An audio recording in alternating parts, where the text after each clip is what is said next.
ಎಲ್ಲರಿಗೂ ನಮಸ್ಕಾರಗಳು ಮಗ. ಇವತ್ತಿನ ಟಾಪ್ 5 ಬೆಂಕಿ ಕ್ರಿಕೆಟ್ ಅಪ್ಡೇಟ್ ತಿಳ್ಕೊಂಬರೋಣ ಬನ್ನಿ. ಅದಕ್ಕಿಂತ ಮುಂಚೆ ಯಾರೆಲ್ಲ ಚಾನಲ್ಗೆ ಸಬ್ಸ್ಕ್ರೈಬ್ ಮಾಡ್ಕೊಂಡಿಲ್ಲ ಸಬ್ಸ್ಕ್ರೈಬ್ ಮಾಡ್ಕೊಂಡು ಬೆಲ್ ಐಕನ್ ಅನ್ನ ಆಲ್ ಇಟ್ಕೊಳ್ಳಿ. ಹಾಗೆ ವಿಡಿಯೋಗೊಂದು ಲೈಕ್ ಕೊಡೋದು ಕೂಡ ಮರಿಬೇಡಿ. ಇನ್ನು ಸ್ಟ್ರೈಟ್ ಆಗಿ ಅಪ್ಡೇಟ್ ನಂಬರ್ 1 ಕಡೆಗೆ ಹೋಗೋದಾದ್ರೆ, ಅಕಾರ್ಡಿಂಗ್ ಟು ರಿಪೋರ್ಟ್ಸ್ ಗಳ ಪ್ರಕಾರ ಇಂಗ್ಲೆಂಡ್ ವಿರುದ್ಧ ನಮ್ಮ ಭಾರತ ತಂಡ ODI ಸೀರೀಸ್ ಆದ್ರೆ ಆಡುತ್ತೆ ಅಂತಾನೆ ಹೇಳ್ಬೋದು. ಇನ್ನು ಈ ODI ಸೀರೀಸ್ಗೆ ರೋಹಿತ್ ಶರ್ಮಾ, ವಿರಾಟ್ ಕೊಹ್ಲಿ, ಬುಮ್ರಾ 2 ದಿನಗಳ ಹಿಂದೆ ಈ 3 ಜನ ಈ ಸೀರೀಸ್ಗೆ ಅದರ ರೆಸ್ಟ್ ತಗೊಂಡಿದ್ದಾರೆ ಅಂತಂದು ರಿಪೋರ್ಟ್ಸ್ ಗಳೆಲ್ಲ ಬಂದಿದ್ವು ಅಂತಾನೆ ಹೇಳ್ಬೋದು.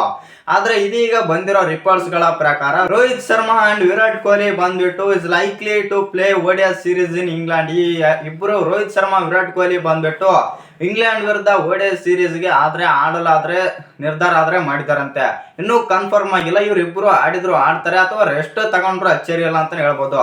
ರಿಪೋರ್ಟ್ಸ್ ಗಳ ಅಂದ್ರೆ ಇದೀಗ ಬಂದಿರೋ ರಿಪೋರ್ಟ್ಸ್ ಗಳ ಪ್ರಕಾರ ರೋಹಿತ್ ಶರ್ಮಾ ಮತ್ತು ವಿರಾಟ್ ಕೊಹ್ಲಿ ಆದ್ರೆ ಆಡ್ತಾರೆ ಅಂತ ಬಂದಿವೆ ಅಂತ ಹೇಳ್ಬೋದು.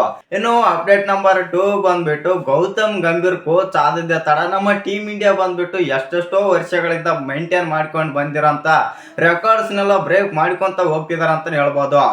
ಮೊದಲೇ ಸೀರೀಸ್ ಬಂದ್ಬಿಟ್ಟು ಅಂದ್ರೆ 27 ವರ್ಷದ ನಂತರ ODI ಸೀರೀಸ್ ಆದ್ರೆ ಸೋತಿವಿ ಅಂತಾನೆ ಹೇಳ್ಬೋದು ಶ್ರೀಲಂಕಾದ ವಿರುದ್ಧ. ಅದು ಒಂದಾದ್ರೆ ಇನ್ನು ಸೆಕೆಂಡ್ ಬಂದ್ಬಿಟ್ಟು ವಾಶ್ ಔಟ್ ಮಾಡ್ಕೊಂಡು ಹೋದ್ರು ನ್ಯೂಜಿಲೆಂಡ್ ಅವ್ರು ಬಂದ್ಬಿಟ್ಟು ಟೆಸ್ಟ್ ಸೀರೀಸ್ ನ. ಅದು ಕೂಡ 12 ವರ್ಷಗಳಿಂದ ಬ್ರೇಕ್ ಮಾಡಿದ್ದಿಲ್ಲ. ಈ ವರ್ಷ ಗೌತಮ್ ಗಂಭೀರ್ ಅವರ ಕೋಚಿಂಗ್ ನಲ್ಲಿ ನಮ್ಮ ಟೀಮ್ ಇಂಡಿಯಾ ಆದ್ರೆ ಸೋತಿದೆ ಅಂತಾನೆ ಹೇಳ್ಬೋದು. ಇನ್ನು ನಿನ್ನೆ ಮೊನ್ನೆ ತಾನೇ BGT ಆದ್ರೆ ಸೋತಿವಿ ಅಂತಾನೆ ಹೇಳ್ಬೋದು. ಅದು ಬಂದ್ಬಿಟ್ಟು ಬಾರ್ಡರ್ ಗವಾಸ್ಕರ್ ಟೆಸ್ಟ್ ಸೀರೀಸ್ ಅಂದ್ರೆ 10 ವರ್ಷಗಳಿಂದ ಮೇಂಟೈನ್ ಮಾಡಿಕೊಂಡು ಬಂದಿರೋಂತ ರೆಕಾರ್ಡ್ ನ ಇವತ್ತು ಬ್ರೇಕ್ ಮಾಡಿದ್ರ ಅಂತಾನೆ ಹೇಳ್ಬೋದು ನಮ್ಮ ಗೌತಮ್ ಗಂಭೀರ್ ಅಣ್ಣ. ಇನ್ನು 3ನೇ ಅಪ್ಡೇಟ್ ಬಂದ್ಬಿಟ್ಟು ಆಸ್ಟ್ರೇಲಿಯಾದ ಅಂದ್ರೆ BGT ಅಲ್ಲಿ ಬಂದ್ಬಿಟ್ಟು ಆಸ್ಟ್ರೇಲಿಯಾ ತಂಡ BGT ಟೆಸ್ಟ್ ಸೀರೀಸ್ ನ ಗೆದ್ಕೊಂಡ್ಮೇಲೆ ಟ್ರಾವಿಸ್ ಹೆಡ್ ಅವರು ಒಂದು ಸ್ಟೇಟ್ಮೆಂಟ್ ಆದ್ರೆ ಕೊಟ್ಟಿದ್ದಾರೆ. ಏನ್ ಸ್ಟೇಟ್ಮೆಂಟ್ ಕೊಟ್ಟಿದ್ದಾರೆ ಅಂತಂದ್ರೆ ನಿಮ್ಗೆಲ್ಲ ಗೊತ್ತಿರ್ಬೋದು, ಕೊನೆ 5ನೇ ಟೆಸ್ಟ್ ಗೆ ಬಂದ್ಬಿಟ್ಟು ನಮ್ಮ ಬೂಮ್ರಾ ಬಂದ್ಬಿಟ್ಟು ಇಂಜುರಿಯಿಂದ ಮ್ಯಾಚ್ ಆಡಲಿಲ್ಲ ಮತ್ತು ಬೌಲಿಂಗ್ ಕೂಡ ಮಾಡಲಿಲ್ಲ ಅಂತಾನೆ ಹೇಳ್ಬೋದು. ಆಗ ಇವರು ಟ್ರಾವಿಸ್ ಹೆಡ್ ಅವರು ಮ್ಯಾಚ್ ಮುಗಿದ ಮೇಲೆ ಪೋಸ್ಟ್ ಮ್ಯಾಚ್ ಅನಾಲಿಸಿಸ್ ಅಲ್ಲಿ ಒಂದು ಸ್ಟೇಟ್ಮೆಂಟ್ ಆದರೆ ಕೊಟ್ಟಿದ್ದಾರೆ. ಏನ್ ಕೊಟ್ಟಿದ್ದಾರೆ ಅಂತಂದ್ರೆ, ಹೌದು ನಮ್ಮ ತಂಡದಲ್ಲಿದ್ದಂತ 15 ಜನಕ್ಕೆ ತುಂಬಾ ಖುಷಿ ಆಯ್ತು, ಬೂಮ್ರಾರವರು ಬೌಲಿಂಗ್ ಮಾಡಲು ಬರಲಿಲ್ಲ ಅಂತಂದ್ರೆ ನಮ್ಗೆ ತುಂಬಾ ಸಂತೋಷವಾಯ್ತು.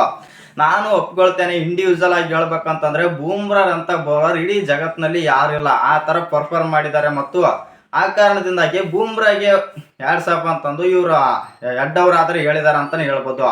ಇನ್ನು 4ನೇ ಅಪ್ಡೇಟ್ ಬಂದ್ಬಿಟ್ಟು ಅಕಾರ್ಡಿಂಗ್ ಟು ರಿಪೋರ್ಟ್ಸ್ ಗಳ ಪ್ರಕಾರ IPL 2025 IPL ಮೊದಲನೇ ಪಂದ್ಯ ಬಂದ್ಬಿಟ್ಟು ಮಾರ್ಚ್ 14 ನಡೀತಾ ಇದೆ.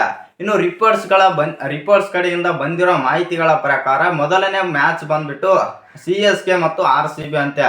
ಅದು ಎಸ್ಪೆಷಲಿ ಬಂದ್ಬಿಟ್ಟು ನಮ್ಮ ಚಿನ್ನಸ್ವಾಮಿಯಲ್ಲಿ ಈ ಮ್ಯಾಚ್ ಆದ್ರೆ ನಡೆಯುತ್ತಂತೆ. ಇನ್ನು ಕನ್ಫರ್ಮ್ ಆಗಿಲ್ಲ, ರಿಪೋರ್ಟ್ಸ್ ಗಳು ಅಷ್ಟೇ ಅಂತಾನೆ ಹೇಳ್ಬೋದು. ಇನ್ನು ಒಂದು ವೇಳೆ RCB ಮತ್ತು CSK ಏನಾದ್ರು ಫಸ್ಟ್ ಮ್ಯಾಚ್ ಅಲ್ಲಿ ಚಿನ್ನಸ್ವಾಮಿಯಲ್ಲಿ ಆಡಿದ್ರೆ ಯಾವ ತಂಡ ಗೆಲ್ಲುತ್ತೆ ಅಂತ ಕಮೆಂಟ್ ಮಾಡೋದನ್ನ ಮರಿಬೇಡಿ. ಇನ್ನು ಕೊನೆ 5ನೇ ಅಪ್ಡೇಟ್ ಬಂದ್ಬಿಟ್ಟು ನಮ್ಮ ಬೂಮ್ರಾ ಅವರು ಒಂದು ಸ್ಟೇಟ್ಮೆಂಟ್ ಆದರೆ ಕೊಟ್ಟಿದ್ದಾರೆ. ಅದು ಬಾರ್ಡರ್ ಗವಾಸ್ಕರ್ ಟೆಸ್ಟ್ ಸೀರೀಸ್ ಬಗ್ಗೆ ಅಂತಾನೆ ಹೇಳ್ಬೋದು.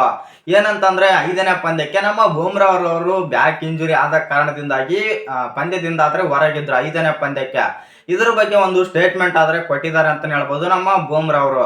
ಏನ್ ಕೊಟ್ಟಿದ್ದಾರೆ ಅಂತಂದ್ರೆ, ಹೌದು ನನಗೆ ಫ್ರಸ್ಟ್ರೇಟಿಂಗ್ ಆದ್ರೆ ಆಯ್ತು, ಸ್ವಲ್ಪ ನೋವಾಯ್ತು. ಯಾಕಂತಂದ್ರೆ ಈ ತರ ಎಲ್ಲ ನಾನು ಕುಂತ್ಕೊಂಡು ನೋಡೋವನೇ ಅಲ್ಲ, ಮತ್ತು ನಾನು ನಾಯಕನಿದ್ದಾಗ ನಾನೇ ಗ್ರೌಂಡ್ ನಿಂದ ಹೊರಗಿದ್ದು ಈ ತರ ನೋಡೋದು ನನಗೆ ಒಂಥರ ಆಯ್ತು. ಆ ಕಾರಣದಿಂದಾಗಿ ಹೌದು, ಬಾಡಿಗೆ ರೆಸ್ಪೆಕ್ಟ್ ಆದ್ರೆ ಕೊಡಬೇಕು. ಬಾಡಿಗೆ ರೆಸ್ಪೆಕ್ಟ್, ಬಾಡಿನ ಎದುರು ಹಾಕೊಂಡು ನಾವೆಲ್ಲ ಹೋರಾಡಕ್ಕೆ ಸಾಧ್ಯ ಇಲ್ಲ. ಆ ಕಾರಣದಿಂದಾಗಿ ನನಗೆ ಸ್ವಲ್ಪ ಫ್ರಸ್ಟ್ರೇಟಿಂಗ್ ಆದ್ರೆ ಆಯ್ತು. ಪಂದ್ಯ ನಾನು ಕುಂತ್ಕೊಂಡು ನೋಡಲು ಇಷ್ಟ ಪಡುವುದಿಲ್ಲ ಅಂತಂದು ಇವರು ಬೂಮ್ರಾ ಅವರಾದ್ರೆ ಹೇಳಿದಾರೆ ಅಂತಾನೆ ಹೇಳ್ಬೋದು. ಇನ್ನು ಈ 5 ಅಪ್ಡೇಟ್ ಅಲ್ಲಿ ಯಾವ್ದು ಇಷ್ಟ ಆಯ್ತು ಅಂತ ಕಮೆಂಟ್ ಮಾಡೋದನ್ನ ಮರಿಬೇಡಿ. ಹಾಗೆ ಇನ್ನು ಯಾರು ಚಾನಲ್ಗೆ ಸಬ್ಸ್ಕ್ರೈಬ್ ಮಾಡ್ಕೊಂಡಿಲ್ಲ ಸಬ್ಸ್ಕ್ರೈಬ್ ಮಾಡ್ಕೊಂಡು ಬೆಲ್ ಐಕನ್ ಅನ್ನ ಆಲ್ ಇಟ್ಕೊಳ್ಳಿ.